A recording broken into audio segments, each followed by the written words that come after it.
In a recent interview with Variety Online, the film's director Josh Cooley of Transformers 1 is hyping the film up. But is it going to live up to expectations in the eyes of all Transformer fans? We're going to talk about that, cover the news, and much more right now on Transformers Talk Raw.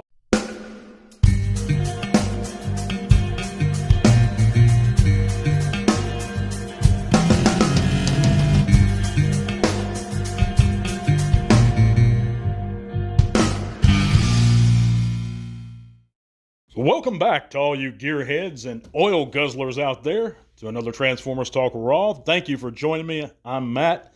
Appreciate you coming in and listening on this weekend edition of T-Talk Raw. We're going to get you started off right with a good dose of Transformers news. But first, we're going to be just letting you guys know we're doing a new giveaway for the month of July. That's going to be for a Legacy Alita 1 for all our patrons. Now, if you decide to be a patron, it's going to go a long way, guys, to helping to support Transformers Talk Raw, getting us new equipment, and continually getting those giveaway figures. All you got to do is click the link in the description below. It's going to take you right there. That $1 or $3 a month's automatically going to enter you into any and every giveaway we have. And at the $3 level, you'll have double the opportunities because you get double the entries.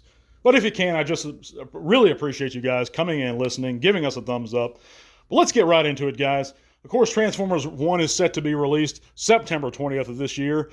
And in a recent interview with Variety magazine, the director Josh Cooley stated, "We want the film to be as big as possible and to match the feeling people remember from the 86 film."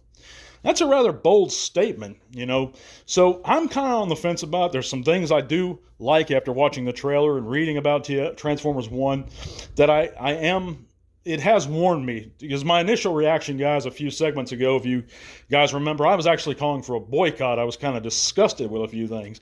And I still don't like a few things, but I'm not going to that extreme anymore. I have kind of mixed feelings on it. I'm going in it with a cautious optimism, but I'm not trying to get my hopes up too much, but I'm going to go see it. But anyway, that's a real bold statement. Of course, Paramount's animation supervisor D. Bonaventura has stated that it's a completely different movie in comparison to the 86 film in many ways. But he goes on in Variety to comment about how dark the 86 movie is and how he doesn't understand why so many people love the 86 and that his film has much more humanity. Well, Mr. D. Bonaventura, I got news for you. Humanity has some darkness to it. I don't think it's very realistic to take out those dark elements. This is a war. And in my previous segment, I was making a point about how fantastical certain franchises are and how the more fantastical something is, the more you have to take it seriously. That's called good writing. You have to take what you're writing about very seriously if it's a fantastical thing.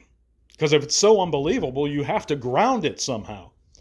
And that darkness helps do that. So if two sides are fighting a war, there's going to be death involved.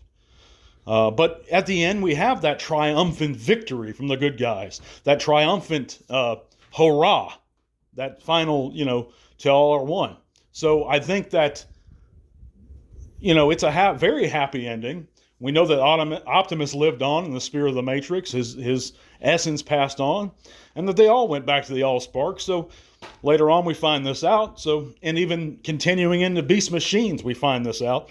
So I think that, but there's things that I don't like. The major thing is they're portraying Megatron and Optimus to have started out as friends. I still think that's a major betrayal of the basic characters that they are. But we'll see, And I realize that it may be just for a younger audience, but don't market it to me at all and say that it's, as a 41-year-old man who grew up with the G1 series and that lore, that it's specifically trying to target me, because I think that's a little bit of trying to disillusion some people.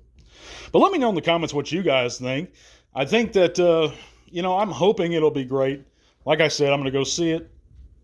And having some optimism. Some of the figures look real good. Some of them don't to me. So we'll see. But I appreciate you guys letting me know how you feel about it. Let's get on with the news and talk about our latest poll results. Check out the poll results.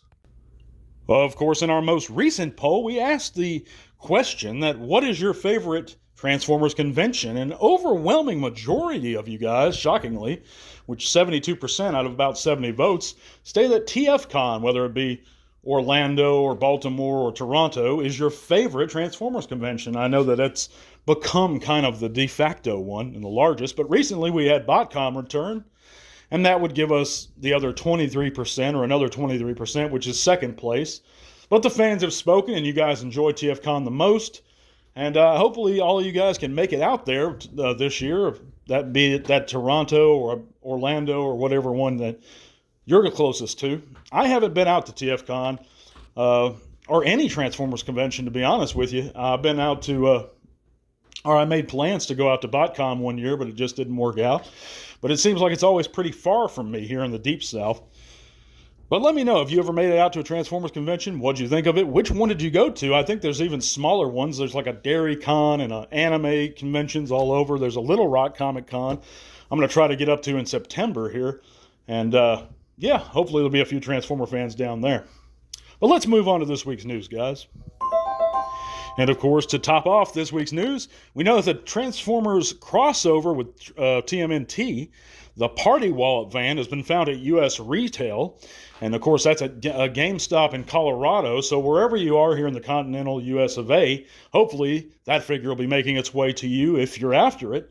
And it does look good. I know that you can switch out kind of some parts to make it one of the different turtles or whatever turtle you like, and it comes with each of their weapons. So that's pretty cool. I think he's priced a little highly. I think, what is he, $50, $60, something like that? It's kind of high to me, but it does look good for what it is. I do like the packaging on it. But we also know the comic edition of the Generations Zeron and Flame. We've gotten our first in-hand look at those figures, and of course these are based on G1 comic book Marvel characters that never got appropriate figure releases before. A lot of fans are excited about these. I'm not too familiar with the character. I believe I recall one of them in the old Marvel books. I did read a lot of the Marvel books. I didn't read them, it's been so many years. I didn't read a ton of them, but I did have a few, and I did enjoy what I read. But so anybody excited for these characters, they're going to be available real soon. Of course, we know pre-orders will be up for the 3-0 Jazz figure. Of course, this is a 6-inch, non-transferable, highly articulated figure. And those pre-orders are going to be up July 5th. Of course, it's shipping in the first quarter of 25. And I'm real impressed with these 3-0 figures. They seem to be well-painted, well-constructed, well-articulated. Anybody that has one of these, let me know in the comments what you guys think.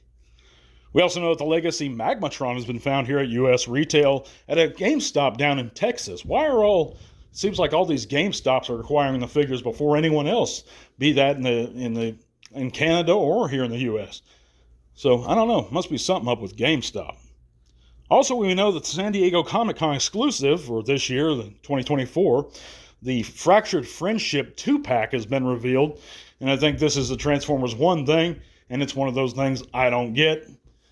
But, the whole Prime and Megs being buddies thing, I'm trying to get my mind around it, guys. Lord help me.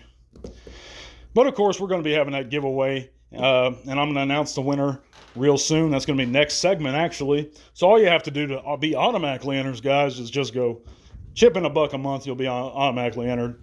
I thank each of my patrons. I thank each of my listeners. If you're subscribed, if you give us a thumbs up, thank you so much, guys. God bless you guys. We're going to be back next week. Until all are one. This podcast is made possible thanks to the support of listeners like you. Thank you.